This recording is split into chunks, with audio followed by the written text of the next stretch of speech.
Britain की royal navy का F-35B fighter jet बीते 10 दिन से केरल की तिरुवनंतपुरम इंटरनेशनल एयरपोर्ट पर फंसा हुआ है। इस विमान की कीमत $110 मिलियन करीब 950 करोड़ रुपए है, जो 14 जून को इमरजेंसी लैंडिंग के बाद से एयरपोर्ट पर खड़ा है। फिफ्थ जनरेशन के स्टिल्थ जेट के में भारत में 10 दिन से फंसे होने के बाद कई तरह के सवाल उठ रहे हैं। आखिर अब तक इस विमान की वापसी क्यों नहीं हो सकी? तिरुवनंतपुरम एयरपोर्ट पर खड़े इस ब्रिटिश जेट की सुरक्षा में केंद्रीय औद्योगिक सुरक्षा बल यानी CISF के जवान तैनात किए गए। फाइटर जेट, जिसके बारे में शुरू में बताया गया था कि कम फ्यूल की वजह से उसे इमरजेंसी लैंडिंग करनी पड़ी, बाद में पता चला कि उसके हाइड्रोलिक सिस्टम में खराबी थी। ब्रिटिश टीम सहित कई अन्य कोशिशों के बावजूद भी विमान अब तक उड़ान भरने में सक्षम नहीं हो पाया। इस बीच भारत ने इस खतरनाक विमान को मालाबार की मानसूनी बारिश से बचाने के लिए एक हैंगर में ले जाने की पेशकश की थी, लेकिन रॉयल नेवी ने इससे इनकार कर दिया। जेट में आखिर क्या खराबी है और यह क्यों फंसा हुआ है, इसका जवाब जान लेने में दिलचस्पी है। जी हाँ, British royal navy F-35B lightning 2 लड़ाकू विमान, जो HMS Prince of Wales carrier strike group का हिस्सा था, 14 जून को तिरुवनंतपुरम में लैंड हुआ था। मीडिया रिपोर्ट्स के अनुसार माना जा रहा है कि विमान ने केरल के तट से करीब 100 समुद्री मील दूर स्थित ब्रिटिश एयरक्राफ्ट कैरियर से उड़ान भरी थी, लेकिन फ्यूल कम होने की सूचना मिलने के बाद उसे तिरुवनंतपुरम में उतारा गया। हालांकि एक मीडिया रिपोर्ट्स में बताया कि ईंधन कम होने और खराब मौसम की वजह से प्लेन को तत्काल उतारने की इजाज़त लेनी पड़ी।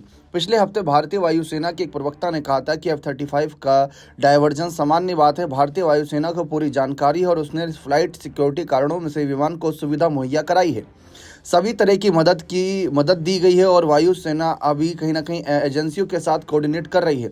यह लड़ाकू विमान हिंद महासागर में संयुक्त समुद्री अभ्यास का हिस्सा था। फ्लाइट रडार डेटा से पता चला है कि जेट ने केरल तट से कुछ समय के लिए इमरजेंसी ट्रांसपोंडर कोड यानी SQUAWK 7700 भेजा था, जो संकट का संकेत था। द हिंदू की रिपोर्ट के अनुसार इस पर एयर ट्रैफिक कंट्रोल ने रिस्पॉन्ड किया था, जहां SQUAWK 7700 एक इमरजेंसी कोड है जिसे संकट में फंसे विमान एयर ट्रैफिक कंट्रोल को भेजते हैं जब उन्हें तत्काल मदद की जरूरत होती है। लेकिन बाद में यह मुद्दा काफ़ी जटिल होता चला गया। विमान के उतरने के बाद भारतीय वायुसेना ने फ्यूल भरने के सहित सभी जरूरी मदद दी। हालांकि उड़ान की तैयारी करते समय विमान में हाइड्रोलिक दिक्कत आ गई और वे उड़ान भरने में फेल हो गया।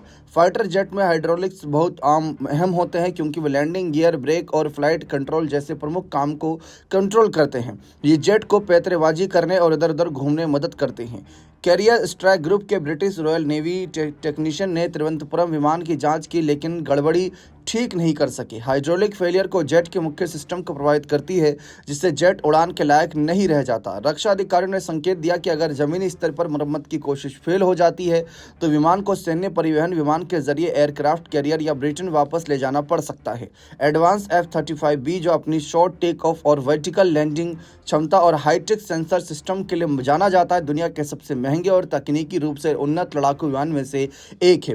अमेरिका की लॉकहीड मार्टिन द्वारा निर्मित इसका डिजाइन दुश्मन के रडार से बचने में मदद करता है, जिससे यह स्टील्थ बन जाता है। F-35 का इस्तेमाल अमेरिकी, ब्रिटेन, इटली और नीदरलैंड सहित नाटो के साझेदारों देशों में किया जाता है। F-35B जेट के 3 वेरिएंट में से एक है, जिसे विशेष रूप से शॉर्ट टेक ऑफ और वर्टिकल लैंडिंग ऑपरेशन के लिए डिजाइन किया गया। मार्च में अमेरिकी राष्ट्रपति डोनाल्ड ट्रंप ने भारत को F-35 जेट विमान बेचने का ऑफर भी दिया था। ब्रिटिश जेट अब 10 दिन से फंसा हुआ है और यह साफ नहीं है कि कब तक और रहेगा। जबकि सोशल मीडिया पर अटकलों का बाजार गर्म था कि $110 मिलियन के इस जेट को मजाकिया तौर पर OLX पर सिर्फ $4 मिलियन की में बिक्री के लिए लिस्ट किया गया था, जो कि एक डील थी। लेकिन अगर विमान असली होता तो यहाँ पर बड़ा बवाल मच जाता। फिलहाल इस रिपोर्ट में इतना ही। बने रहे चैनल के साथ। बहुत बहुत शुक्रिया।